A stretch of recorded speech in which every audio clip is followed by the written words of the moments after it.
Bienvenidos a Historiar. Este podcast fue creado y producido por la ASAI, Asociación Argentina de Investigadores de Historia. Un podcast sobre historia argentina, latinoamericana y mundial. Acompáñanos en este recorrido por el pasado para pensarnos en el presente.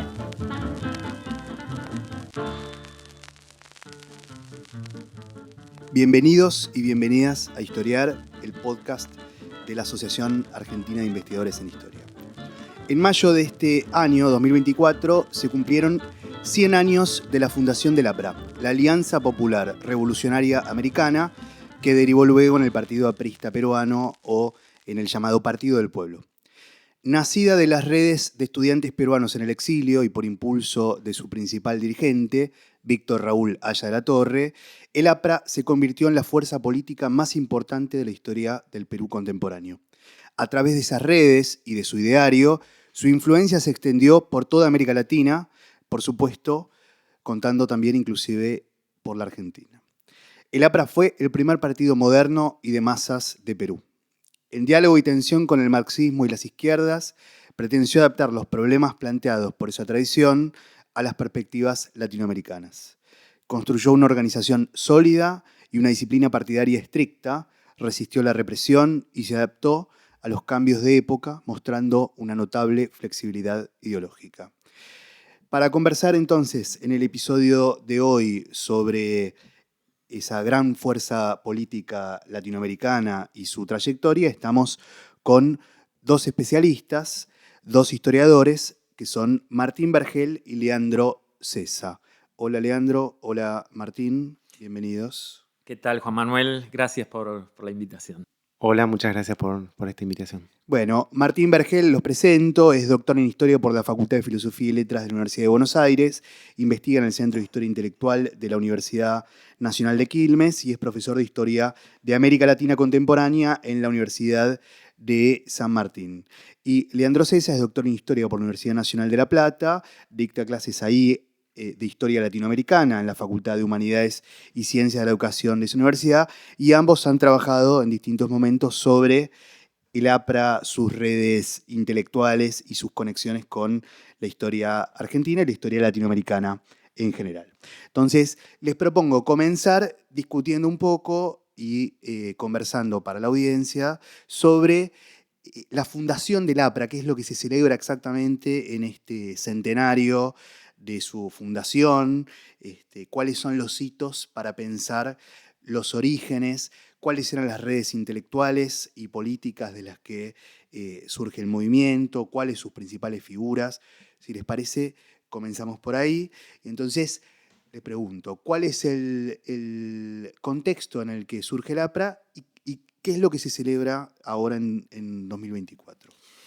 Bueno, en principio, efectivamente se están cumpliendo 100 años de la creación del APRA, de este movimiento que en su momento fue uno de los movimientos políticos más importantes de América Latina. Digo, si hoy revisamos la historia del siglo XX latinoamericano, fue un movimiento que realmente alcanzó una notable repercusión a escala continental y que movilizó una serie de ideas, seguramente vamos a conversar sobre eso, que tuvieron impacto a nivel continental. Entonces, no solo fue el principal partido moderno de la historia del Perú, sino que fue uno de los principales movimientos políticos y también intelectuales de la historia de América Latina, insisto, en la primera mitad del siglo. ¿De dónde surge el APRA? Bueno, el APRA surge del contexto más conocido, tal vez por nosotros, del movimiento de reforma universitaria que, como sabemos, estalla en la ciudad de Córdoba en 1918. A partir de allí, el reformismo universitario se esparce muy rápidamente por toda América Latina y en el caso de Perú conecta con un núcleo intelectual que provenía, en el caso del fundador del APRA, Víctor Raúl Haya de la Torre, provenía del norte peruano, de la ciudad de Trujillo.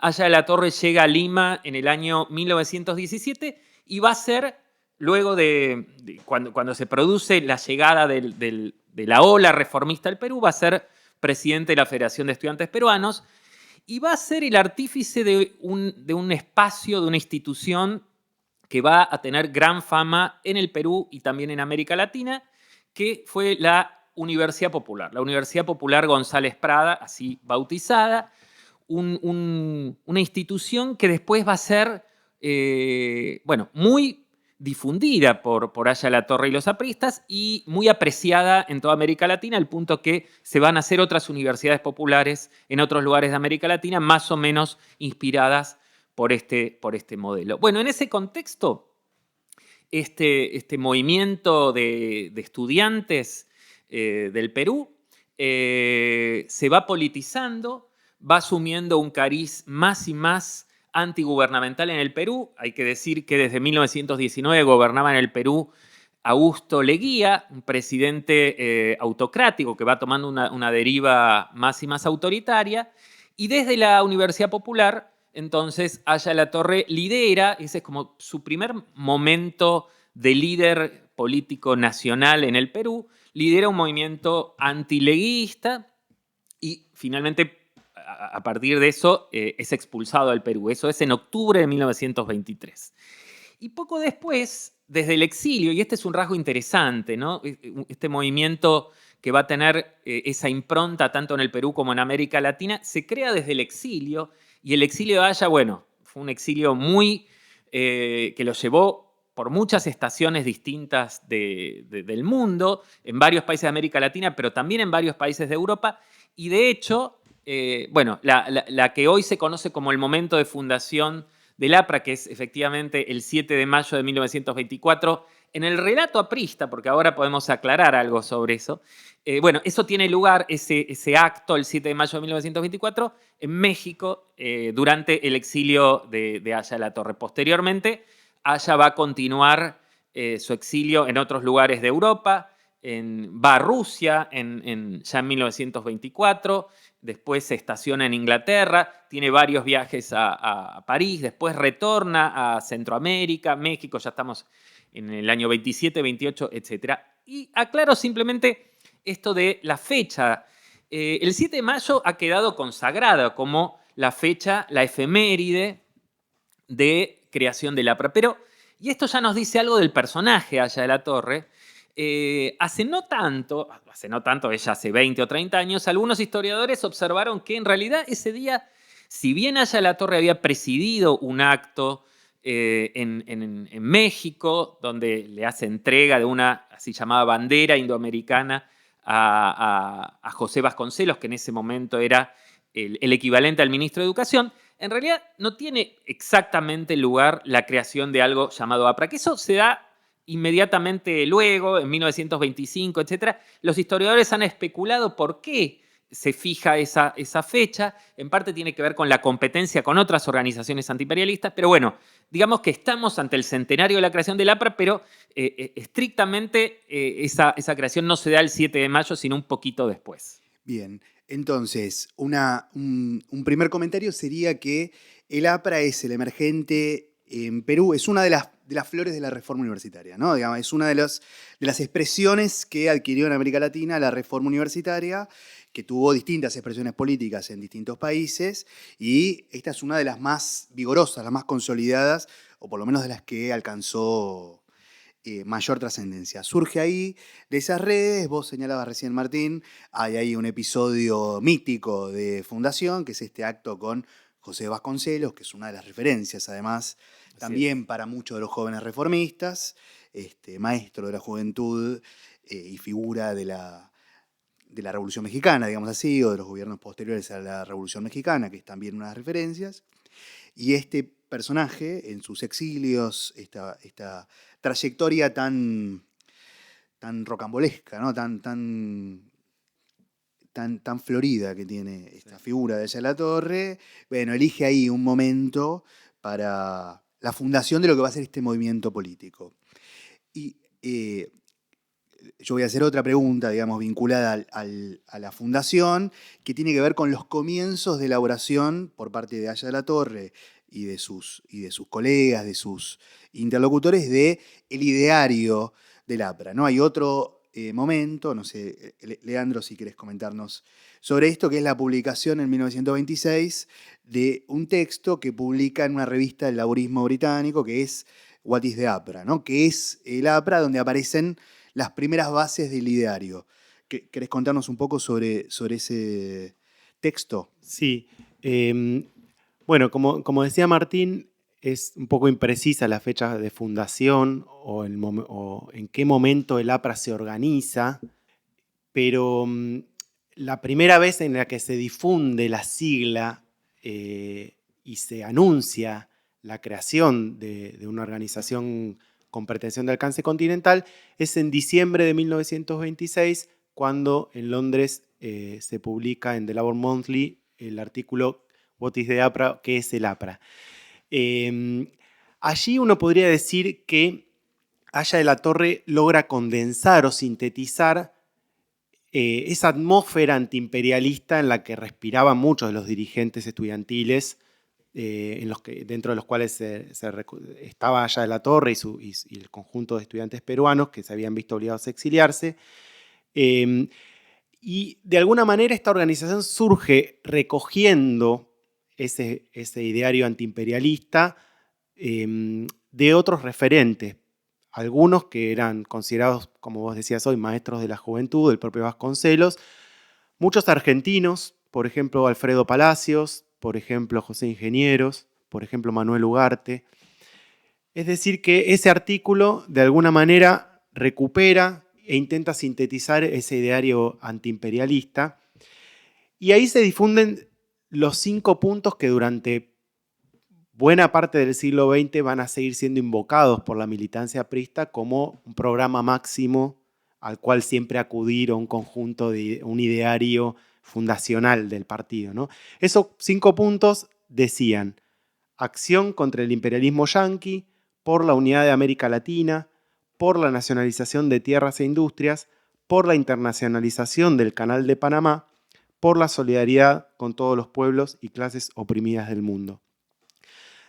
Uno podría decir que esa impronta del antiimperialismo que surgen de esos 5 puntos programáticos recogían, además del antiimperialismo que circulaba en las redes del reformismo universitario, la influencia de la Revolución Mexicana, que siempre había aparecido como un horizonte de transformación social importante, pero también la influencia de la Revolución Rusa, ¿no? Haya de la Torre, como decía Martín, había estado en la Unión Soviética en el año 1925, y de alguna manera hay ahí una mirada sobre cómo la revolución también se está expandiendo hacia los márgenes de Europa.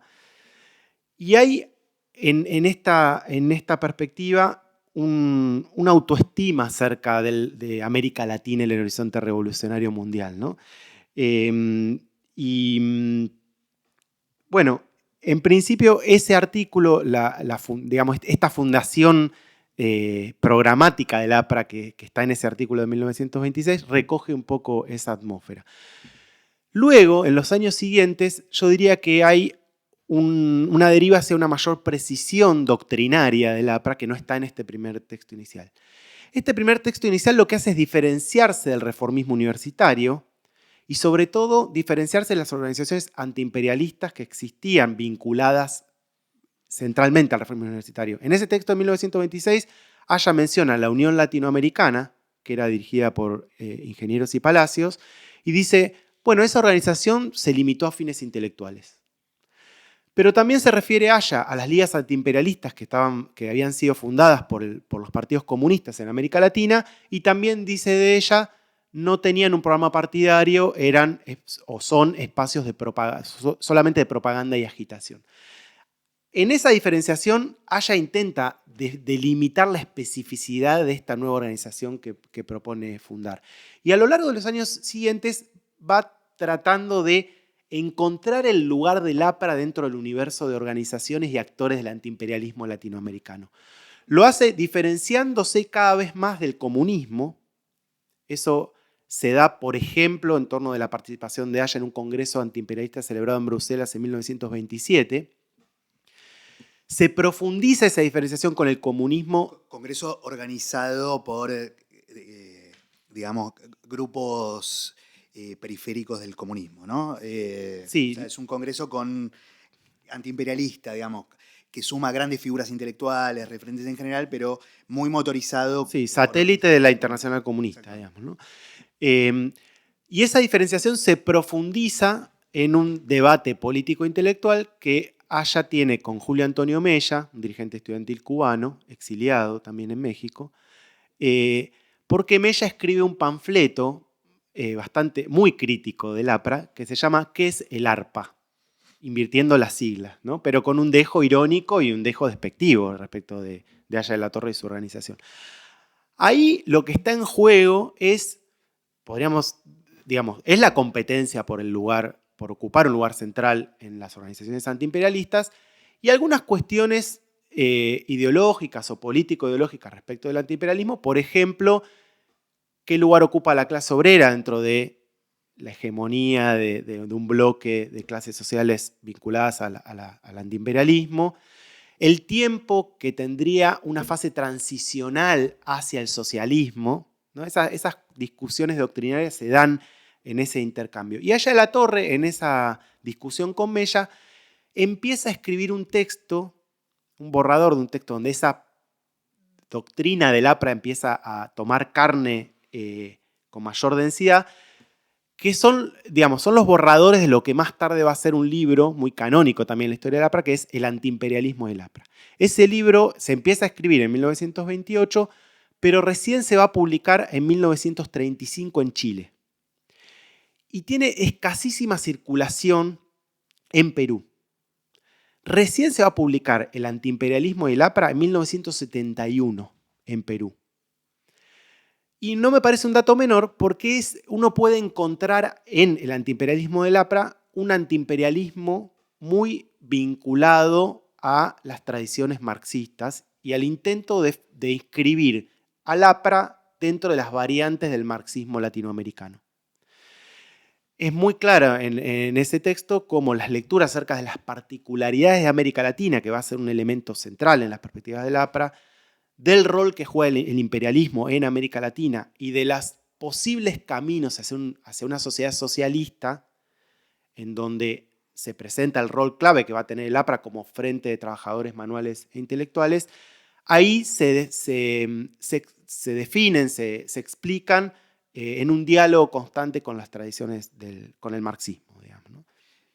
Bien, entonces tenemos el surgimiento en redes intelectuales del exilio de este movimiento político que pretende ocupar una posición central como referencia de los antiimperialismos latinoamericanos, que como sabemos eran parte de una agenda importante, por lo menos desde la Reforma, pero con figuras que antes habían sido importantes para ese ideario, y hay cierta competencia, decías vos, con el marxismo o con el comunismo que también pretende comandar esas organizaciones, ¿no?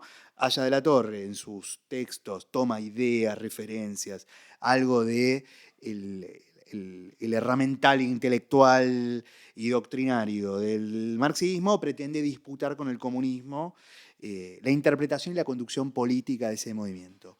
Les pido, y te pido a vos, Martín, porque has trabajado también sobre la figura de Mariátegui, una reflexión breve sobre la tensión intelectual que existe entre esas dos figuras importantes del Perú, que tienen en este sentido algunas similitudes, ¿no? También Mariátegui intenta pensar una tradición latinoamericana del marxismo con cierta autonomía, digamos, respecto del comunismo y con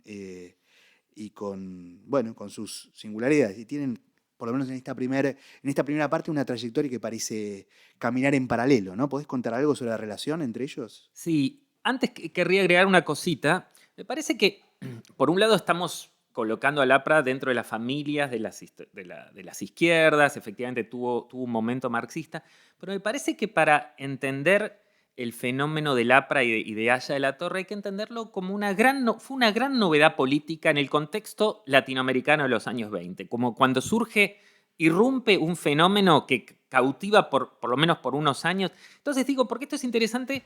Porque fue un fenómeno que rebasó incluso en su atractivo a las familias de las izquierdas. Digo, solo un dato. Un poco después, en el año 32, Aya de la Torre es puesto preso y hasta se teme por su vida en el Perú. Y el Congreso argentino unánimemente vota un pedido de clemencia por Aya de la Torre. Quiero decir que Aya Latorre trascendió, de algún modo encarnó en su figura la idea de, lo que en el lenguaje de la época estaba muy presente, la idea de una nueva generación, de algo nuevo, algo que irrumpía. Y acá es interesante porque, digamos, en la figura de Aya Latorre aparecen casi en competencia dos perfiles. Por un lado, esto que acabo de decir, una figura que venía como a renovar la política, que venía a oponerse a la política caudillista, a la política criolla, a la política tradicional, que venía a oxigenar la política, etcétera, etcétera, y así fue percibido, y en parte su fama, cuando él viaja, por ejemplo, era visto de ese modo, ¿no? Una figura que nos viene a traer la buena nueva de una nueva época, etcétera, etcétera.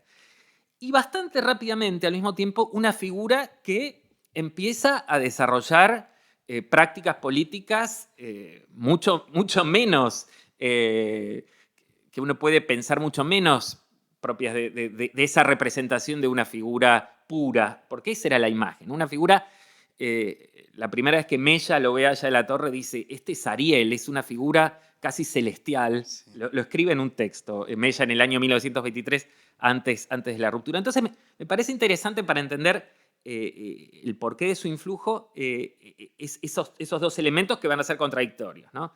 Bueno, y yendo a tu pregunta, efectivamente, Aya y Mariátegui, este es un elemento que a veces es pasado por alto, tienen una muy conocida ruptura en el año 1928, pero hasta ese momento habían estado bastante próximos, habían colaborado entre sí, Aya colaborando en la revista de Mariátegui, Amauta, Mariátegui considerando que la red de exiliados, porque lo que no dijimos es que además de Aya de la Torre había todo un grupo de exiliados, algunos se exilian en Argentina, otros se exilian en México, todos provenientes de la esfera del reformismo universitario, todos con esta vertiente que acabo de mencionar de figuras que venían como a renovar la política. Bueno, Mariátegui mantenía muy buenas relaciones con varios de ellos, por ejemplo, con uno de los principales que se llamaba Manuel Seoane, que se exilia en Argentina.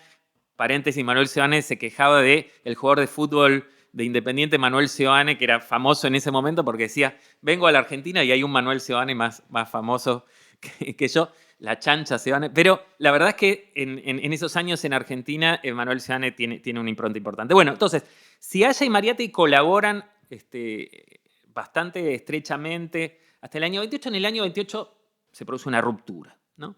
Esa ruptura en parte tiene que ver con ese rasgo que mencionaba recién de Aya de la Torre, cuando empieza a ser una figura más con prácticas políticas más propias de una realpolitik, de cómo construir un movimiento político, etc. Aya de la Torre lanza inconsultamente un plan llamado Plan de México, estaba en México en ese momento, que era para crear un partido en el Perú desde afuera, un partido que se iba a llamar Partido Nacionalista Libertador, partido que finalmente no se concreta, y Mariátegui recibe la noticia y le parece justamente propio de la vieja política, una especie de bluff, dicen en algún lado, para atraerse la atención de la gente. Entonces, bueno, y entonces ahí es como que algunas diferencias que podían esbozarse se precipitan, ¿no? Y efectivamente, entonces, en la historia canónica de las izquierdas, Aya de la Torre quedó más asociado a una vertiente, si se quiere, de una izquierda más ligada a lo nacional popular, y Mariátegui una izquierda socialista. Esa es la versión canónica. Después hay muchos matices, ¿no? Esos matices.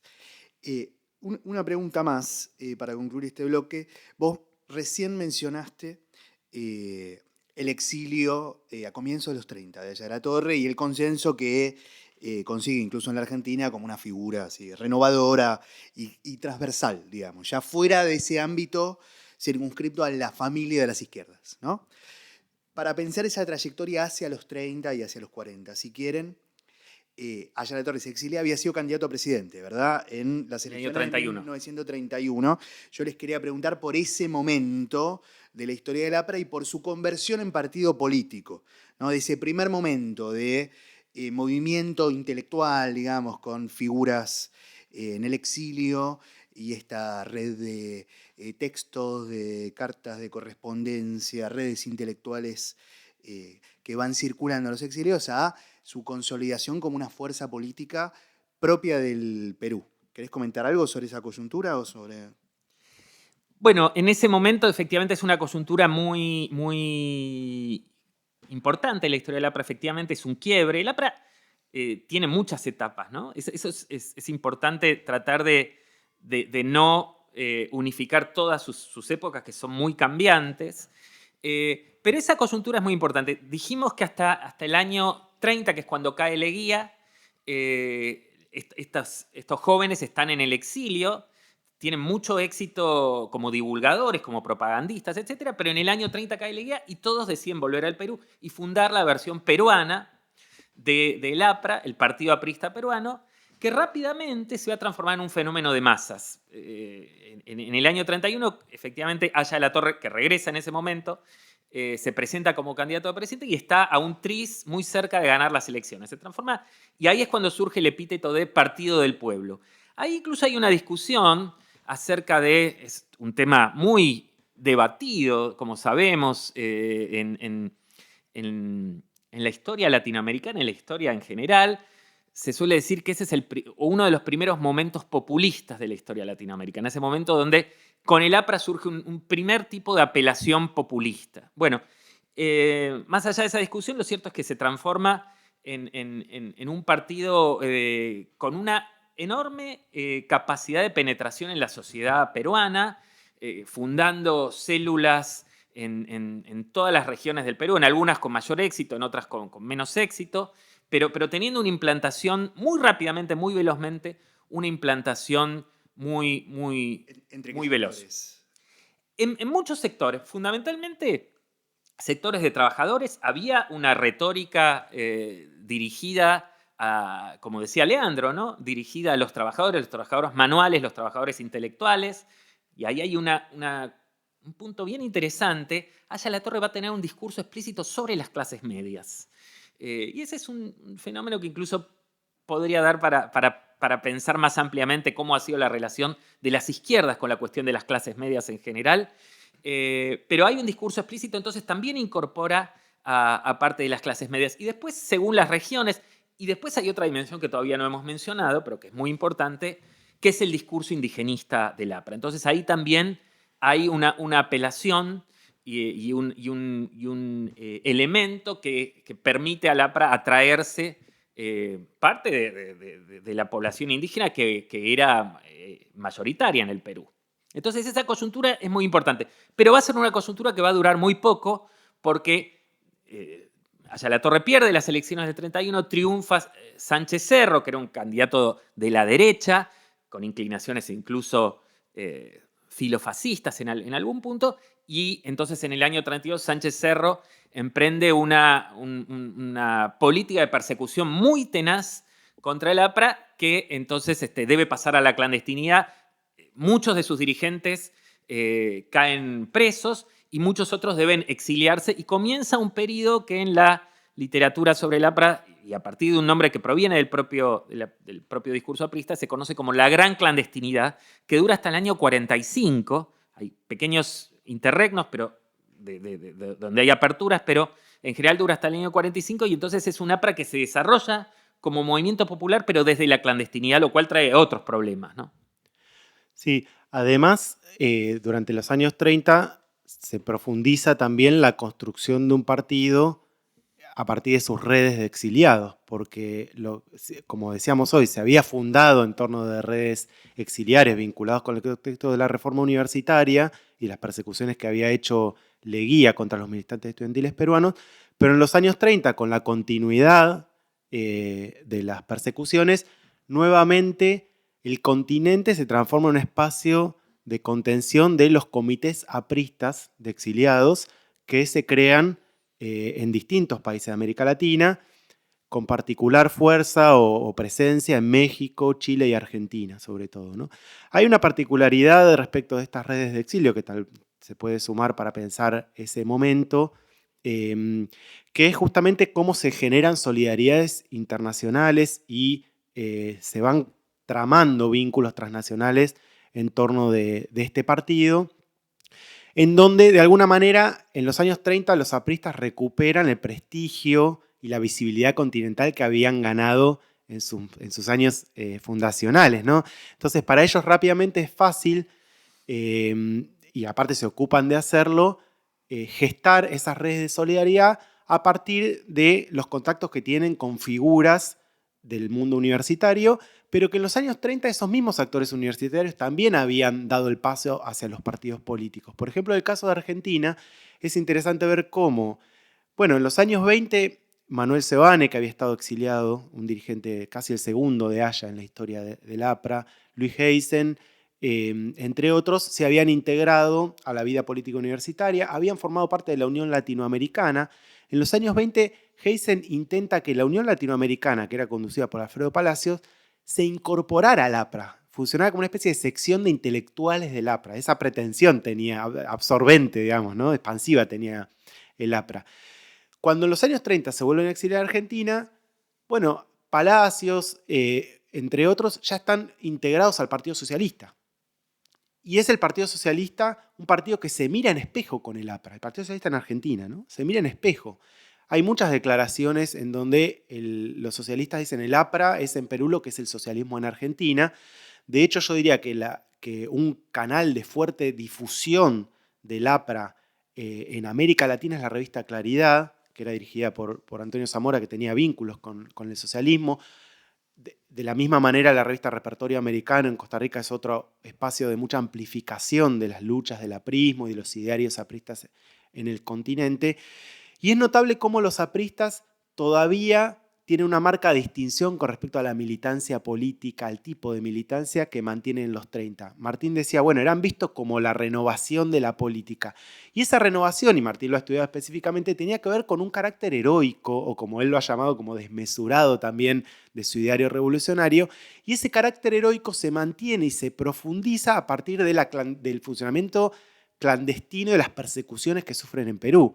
Entonces es muy interesante cómo en los años 30, frente a cierta moderación de la vida política argentina y en particular del Partido Socialista y de sus apuestas parlamentarias, el APRA es visto como un partido que logra lanzarse a la confrontación con la oligarquía, podríamos decir, en los términos en cómo se plantea en esos años.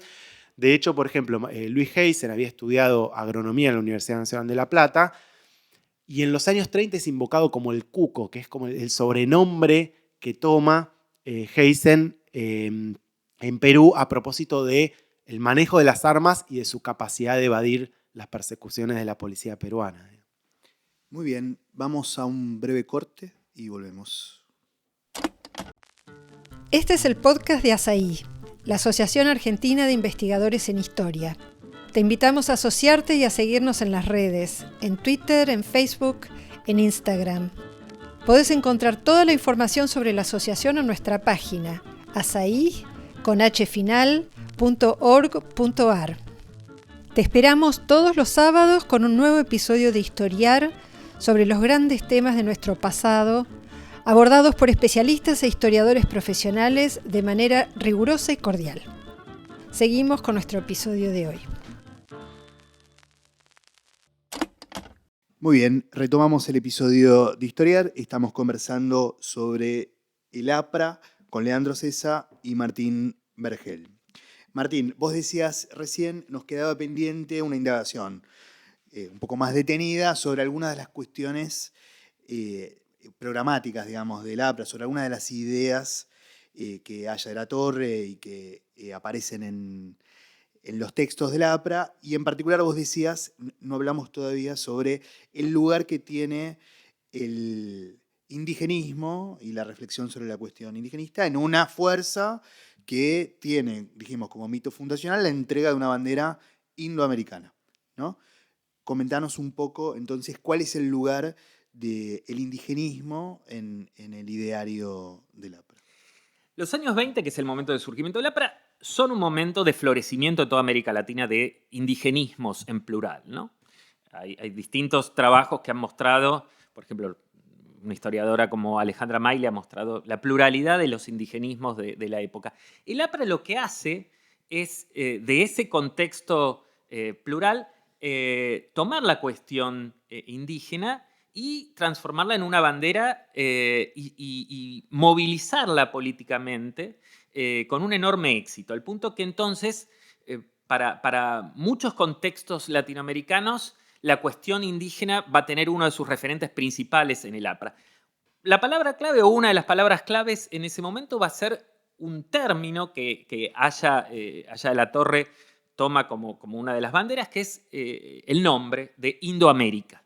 Indoamérica va a ser, y esto está presente en numerosos textos de Haya de la Torre, en libros, en compilaciones y también en el discurso aprista, y va a ser un caballito de batalla que después va a ser retomado por numerosos grupos en toda América Latina, ¿no? Esto llega incluso a la década del 60 en Argentina, por ejemplo, una de sus estribaciones con lo que después va a ser el PRTERP, ¿no? Una de sus orígenes, o sus orígenes van a tener que ver con el FRIP, que tomaba esa bandera de indoamericana, entre otros lugares, pero fundamentalmente del discurso aprista. Entonces, yo diría, ese elemento le va a permitir, va a ser uno de los elementos de su ideario que le va a permitir una notable penetración en muchos lugares de América Latina. Y me parece que este es un rasgo interesante porque creo que si a algunos nos ha interesado la historia del APRA, entre otras cosas, es porque es un mirador interesante de cosas que pasaban en varios lugares de América Latina. Digo, es una buena entrada a América Latina. Podemos hablar, por ejemplo, desde la historia argentina. Leandro lo ha hecho en sus trabajos. Pero, por ejemplo, si uno toma la historia de Chile, en los años 30 varios de los apristas se exilian en Chile. Y estas ideas, este ideario antiimperialista, indigenista, de renovación o oxigenación de la política, de una nueva generación intelectual latinoamericana, etcétera, va a ser carnadura en algunos lugares.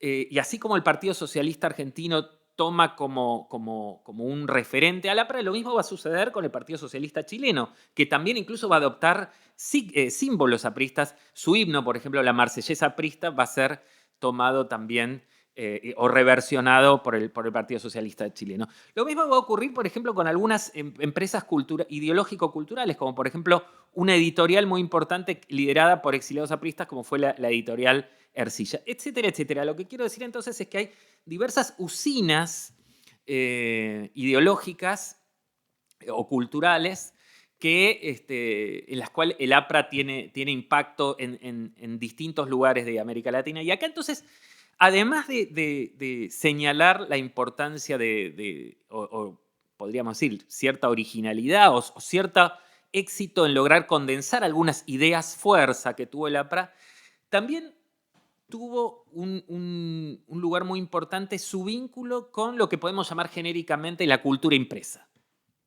Es decir, el APRA se vincula a experiencias de difusión ideológica a partir de participar en periódicos, algunos los mencionaba recién Leandro, ¿no? En revistas culturales como Claridad en Argentina, Repertorio Americano, en esta editorial que menciono y en muchísimos más. Hay algunos textos de Haya de la Torre que se publican en alrededor de 50 revistas o órganos de toda América Latina. Entonces tiene una gran capacidad de penetración en esos medios. Bien. Entonces, sigue siendo, decías vos, Martín, pensando en esta inserción en Chile y en otros países, durante buena parte, digamos, de estas primeras décadas de vida, un partido hecho de ideas, hecho de redes intelectuales, de exiliados. Te quiero preguntar, Leandro, por esa inserción en la Argentina, en particular de la que antes hablabas a partir de la trayectoria de Seoane y Heysen, de estas figuras que son cuadros del aprismo, que se afincan en Buenos Aires en distintas etapas y construyen acá redes. Vos hablaste de los vínculos con la Unión Latinoamericana, esta organización político-intelectual, digamos, fundada en los años 20, también en el marco de esa lucha antiimperialista. ¿Qué otros vínculos dirías que establecen aquí con la vida política argentina estos exiliados apristas? ¿Y qué otras recepciones hacen los argentinos, digamos, de las ideas y de las propuestas del APRA? Bueno, durante los años 30, como decía anteriormente, va a haber un grupo de exiliados en Argentina que van a organizar un comité de apristas exiliados. En los años iniciales, la figura fundamental es Manuel Seoane, quien luego se traslada a Chile y también se suma a las redes a las que hacía referencia Martín recién, junto con Luis Alberto Sánchez. Y hay otros exiliados que toman la posta en la dirección de ese comité, como Andrés Tausen Escurra, entre otros, ¿no? Durante esos años, en Argentina van a activar, como decía hoy, las redes de solidaridad en relación a las persecuciones y encarcelamientos de militantes apristas en Perú, pero al mismo tiempo, creo yo, hay una recepción que tiene que ver con el interés que genera el APRA, no solo porque están mirando un partido perseguido en Perú, sino porque realmente el ideario aprista, el modelo de partido, la práctica política genera, despierta inquietud, despierta tensión. Creo yo, y me parece que es interesante pensarlo desde ese lugar, porque es leído a partir de sus aportes a la cultura política argentina, para decirlo de alguna manera. Es decir, se lo mira en función de ciertas particularidades de la cultura política argentina y en algún punto aparece como un lugar de vacancia, diría yo. No porque el antiimperialismo no tuviese otros espacios, pero porque no había un espacio político que lo pusiera en el centro de su ideario político ideológico, ¿no? Entonces, en los años 30, esa particularidad de la centralidad que el antiimperialismo tiene en la construcción político-ideológica del APRA genera interés. Lo genera dentro del socialismo, como decía recién, del Partido Socialista, pero lo genera también entre jóvenes estudiantes universitarios que no se sienten del todo representados en los partidos, en la oferta o en el repertorio de partidos de las izquierdas o tradiciones políticas locales. Entonces, por ejemplo, en la segunda mitad de la década del 30 se va a fundar en la ciudad de La Plata un sindicato aprista de estudiantes que convoca a un conjunto variado de estudiantes argentinos que intentan replicar una experiencia aprista local. Al mismo tiempo surge en la ciudad de Rosario un partido aprista argentino, que está organizado por militantes de esa ciudad, que se reconocían con cierta vinculación o afinidad con el Partido Demócrata Progresista, que tenía un fuerte arraigo en la provincia de Santa Fe, y también con el Partido Socialista. Pero vienen desde esas tradiciones políticas, vienen de esa cultura política, pero encuentran en el APRA una manera de desplazarse, diría yo, ¿no? Hay ahí un ideario, la fuerte presencia del ideario antiimperialista, la práctica política que la ven como revolucionaria, no solo porque estaba un poco en el lenguaje, en la impronta, sino porque el APRA también, o los militantes apristas, habían protagonizado alzamientos revolucionarios en Perú, ¿no? Por ejemplo, el de 1933 en la ciudad norteña de Trujillo. Por lo tanto, esa tradición insurreccional en la cual podían inscribir al APRA era una variante o un elemento seductor, podríamos decir, como lo decíamos recién respecto al perfil de los militantes apristas, que en Argentina se veía con cierto interés. Y al mismo tiempo, dentro de otras tradiciones políticas, como por ejemplo el radicalismo, el APRA había construido también sus vínculos, había sido y era muy intenso el vínculo entre Gabriel del Mazo y Aya de la Torre, los había unido la militancia estudiantil en la década del 20. Contanos quién es Gabriel del Mazo. Bueno, Gabriel del Mazo había sido un dirigente estudiantil muy importante en la década del 20 en torno del movimiento reformista universitario y formaba parte su inscripción política es la Unión Cívica Radical, en particular, no el alvearismo, digamos. Y en los años 30, Gabriel del Mazo se inscribe dentro de las tradiciones más nacionalistas del radicalismo y es uno de los fundadores, junto con otro núcleo de dirigentes, de Forja, ¿no? De Fuerza de Orientación Radical de la Joven Argentina, que justamente va a irrumpir en el escenario político. En esta descripción, en este mapa de los espacios políticos de la década del 30, uno diría que Forja trata de ubicarse en ese lugar de vacancia, ¿no? Y bueno, esos vínculos con el APRA, algunos han hablado de la inspiración aprista de Forja, no está tan estudiada y documentada, pero sí hay algunas huellas que, por ejemplo, estos vínculos del Mazo con con Haya de la Torre, pero también una conexión que yo pude reconstruir, que es que uno de los que fue dirigente, secretario general de Forja, que fue Francisco Capelli, un militante que había estudiado en La Plata, pero que desarrolló su militancia en Forja, que no es la pluma como Scalabrini Ortiz o como Arturo Jaureche, digamos, los grandes referentes de Forja, pero sí un militante político de esa organización, que más tarde se va a integrar al gabinete de Mercante en la provincia de Buenos Aires, al igual que todo ese grupo forjista. Bueno, Francisco Capelli, es en los años 30 el principal referente del sindicato aprista de estudiantes que yo mencioné anteriormente. Por lo tanto, ahí hay redes, vínculos, que están tratando de construir en la segunda mitad de la década del 30 un espacio antiimperialismo en la Argentina y que de alguna manera reconocen una familiar, una inspiración, una mirada muy intensa sobre eso que el APRA representaba a nivel continental. Hay un comentario y una pregunta más sobre los vínculos entre Forja y el APRA. Forja, vos lo dijiste recién, es una agrupación, digamos, disidente del radicalismo que surge a mediados de los 30. El radicalismo en ese momento también tiene una tradición insurreccional, vienen de levantamientos contra la dictadura de Uriburu y luego contra los gobiernos conservadores, denunciando el fraude, etc. Esos radicales intransigentes terminan formando parte de Forja, que también tenía sus vínculos, ¿no? Que venía de la experiencia del reformismo. Ahí hay trayectorias que son paralelas en algún sentido, digamos, de los claustros universitarios, del mundo de las ideas, a la práctica política y partidaria en los 30, ustedes lo vienen comentando, ¿no?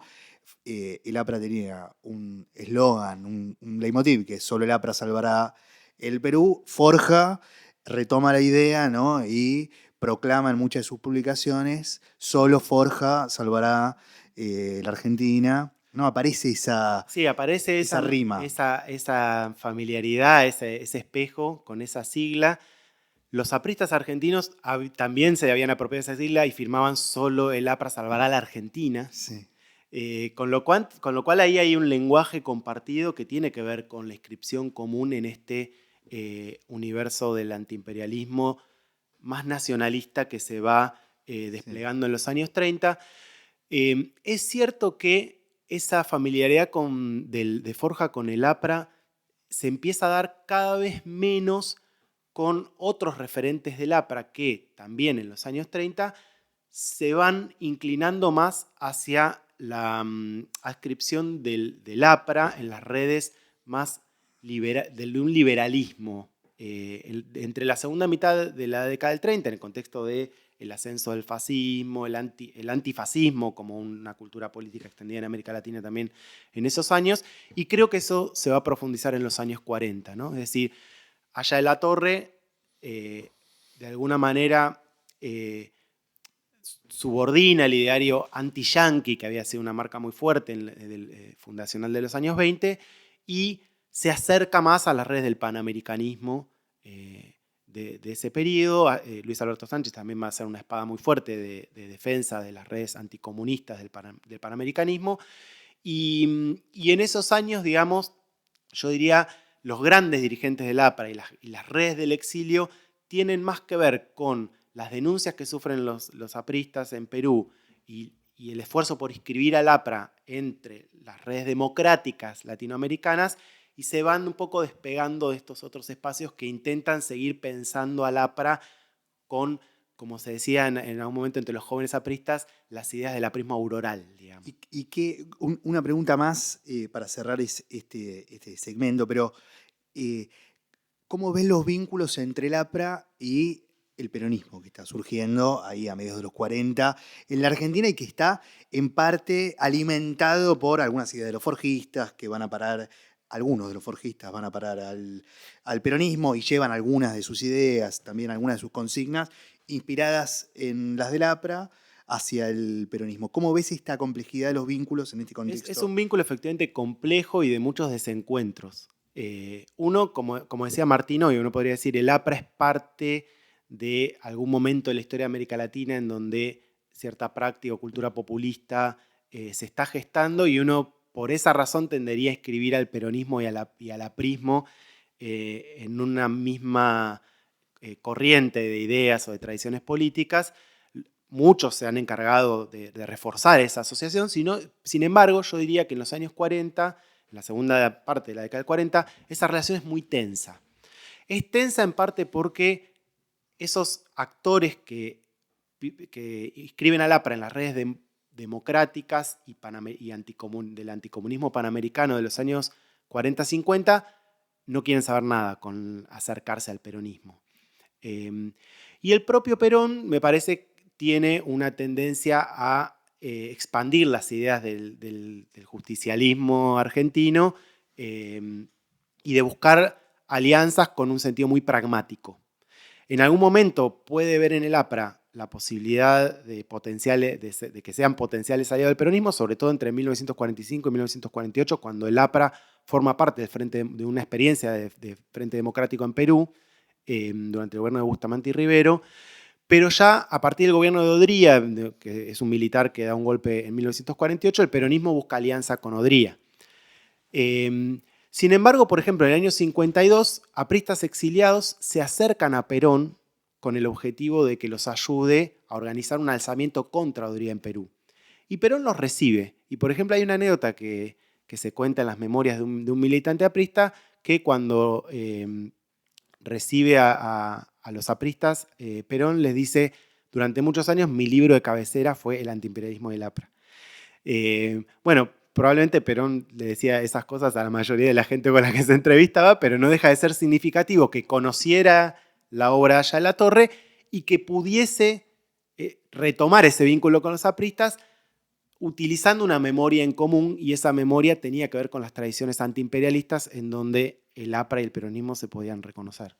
Muy bien, entonces, para cerrar, les voy a pedir una reflexión en este sentido. Ustedes han ido reponiendo, digamos, distintos momentos de la trayectoria, y estos últimos comentarios de Leandro alimentan la idea, digamos, una trayectoria, no quiero decir sinuosa, lo acabo de decir, pero no lo quiero decir, de una trayectoria cambiante, digamos, ¿no?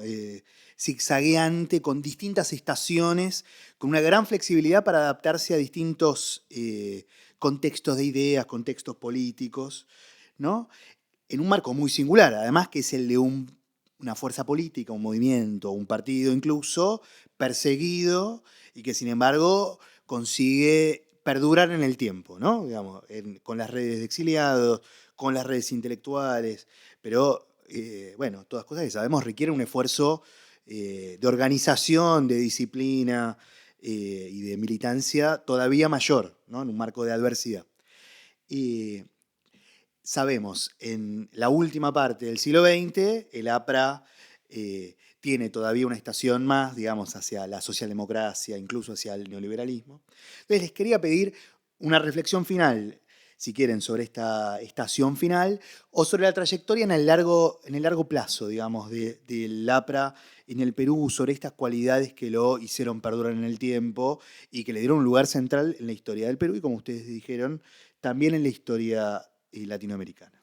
Sí, yo diría que una cosa interesante para pensar esto que estás preguntando es una tensión que hay en el APRA entre ser un partido muy ideológico, un partido de ideas, un partido que se pretende, que surge de intelectuales y que se pretende construir y justificar a partir de ideas, y su componente pragmático que lo va a ir desarrollando más y más. Me parece que en esa tensión se juega parte de lo que va a ser el declive del APRA. El declive del APRA a nivel latinoamericano va a ser importante, va a dejar de ser una referencia más o menos rápido. Digo, aunque algunos pueden retomar, por ejemplo, esta cuestión de Indoamérica, va a dejar de ser parte del menú de la política en América Latina.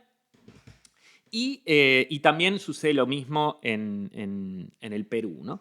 Y esto por distintas razones, ¿no? Como decía Leandro, tal vez uno de los virajes que más le costó, sobre todo desde las izquierdas, que casi le colocó una mancha ilevantable al APRA, fue su acercamiento con Estados Unidos, ¿no? Leandro reconstruía recién el contexto de fines de la década del 30, donde a través del antifascismo hay, incluso desde los antiimperialistas, hay una especie de pausa en el antiyanquismo, porque porque se considera que todos debían estar del lado de la democracia contra los fascismos. Pero la cuestión es que en el caso de algunos dirigentes apristas eso continúa en el tiempo. Aya de la Torre va a mantener, y Luis Alberto Sánchez, que es otro dirigente muy importante, van a mantener relaciones bastante cercanas, incluso con algunos estratos culturales dentro de Estados Unidos, y eso le va a costar el vituperio de las izquierdas, sobre todo en el Perú. Desde la década del 50 en adelante, cuando además sectores de nuevas camadas de apristas rompen, se van hacia organizaciones apristas de izquierda, etc. Bueno, el APRA va a ser sinónimo de una organización despreciada por las izquierdas. Mucho más cuando, después de 1959, estos mismos dirigentes apristas también tampoco se vinculan a la Revolución Cubana, más bien son críticos de la Revolución Cubana. Entonces, digamos, hay distintos episodios de desenganche del APRA de fenómenos políticos que estaban en el tapete. A eso podríamos sumarle una dimensión más, si se quiere, cultural.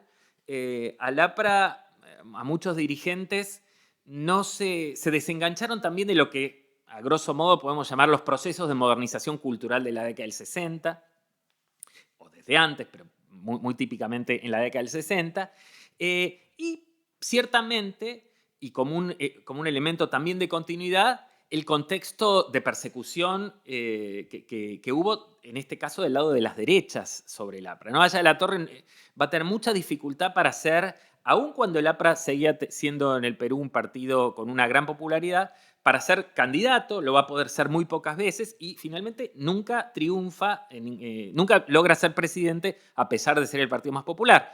Muere en 1979 Aya de la Torre, apenas un año antes logra ser el presidente de la convención constituyente que dicta una nueva constitución, pero nunca logra ser presidente por ese cúmulo de fenómenos que van desenganchando al aprismo. Y termino simplemente con esto. Hoy el APRA sigue existiendo, ¿no? Pero es un fenómeno interesante de ese tipo de partidos o de ese tipo de movimientos que, teniendo episodios muy importantes en su historia o episodios donde que lo alumbran tal vez con demasiada luz, sobreviven apenas como fenómenos que recuperan la memoria de esos momentos, pero sin haber podido reinventarse como fenómenos relevantes, salvo el momento de Alan García, que ese sí fue un momento donde se reinventan. Incluso el APRA llega a la presidencia en el Perú en 2 ocasiones, pero son dos instancias poco exitosas, 2 gobiernos que terminan mal, y entonces hoy tenemos a un APRA que sigue existiendo, pero sumamente debilitado, con apenas unos pocos legisladores, muy lejos de ese movimiento relevante que fue en el Perú y también, como señalamos, en América Latina, en la primera mitad del siglo sobre todo. Yo creo que el balance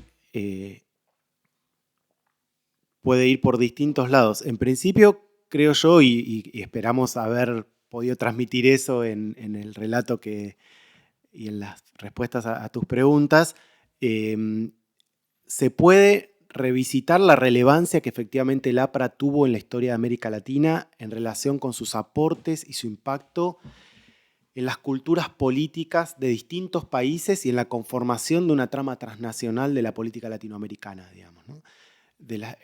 Esas redes políticas e intelectuales latinoamericanas estuvieron animadas, entre otros movimientos y actores, fuertemente por estos militantes peruanos y sus redes de influencia en la primera mitad del siglo XX, sin duda.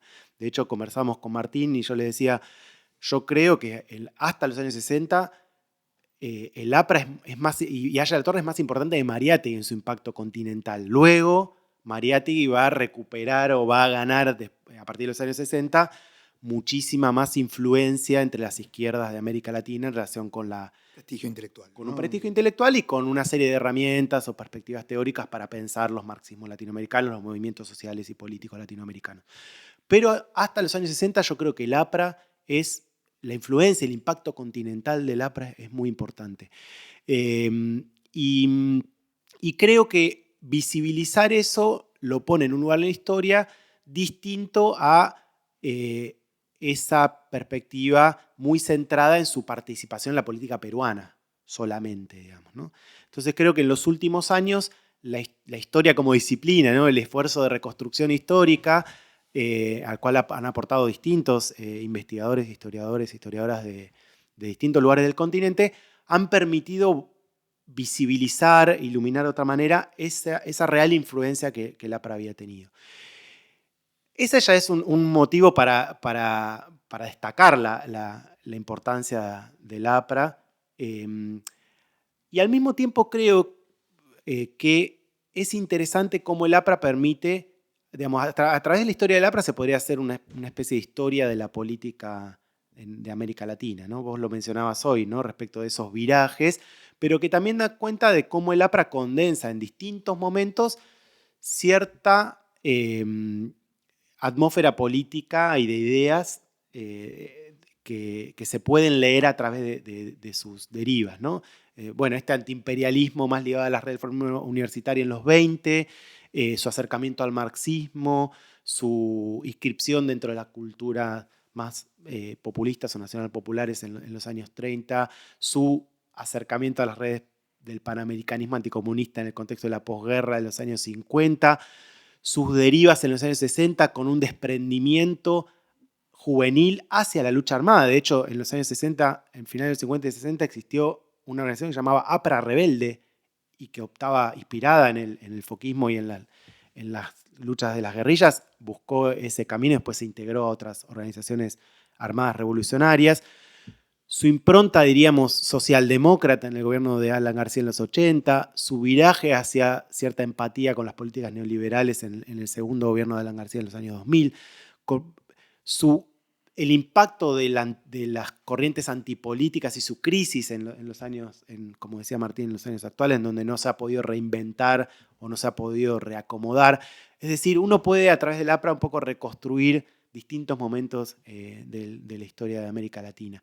Y hoy sí, como decía Martín, efectivamente está en un momento de fuerte crisis, por supuesto su impacto continental, por lo tanto, cuando referimos a esta historia del APRA, su impacto continental, estamos buscando en las huellas de lo que alguna vez fue, y creo que hoy ha perdido su vigencia o su visibilidad en redes latinoamericanas, pero por otro lado, de alguna manera, todavía sigue siendo recuperar su historia una manera de indagar en las derivas y en los caminos de distintas experiencias políticas e intelectuales latinoamericanas que son parte del repertorio y de la memoria de nuestras tradiciones.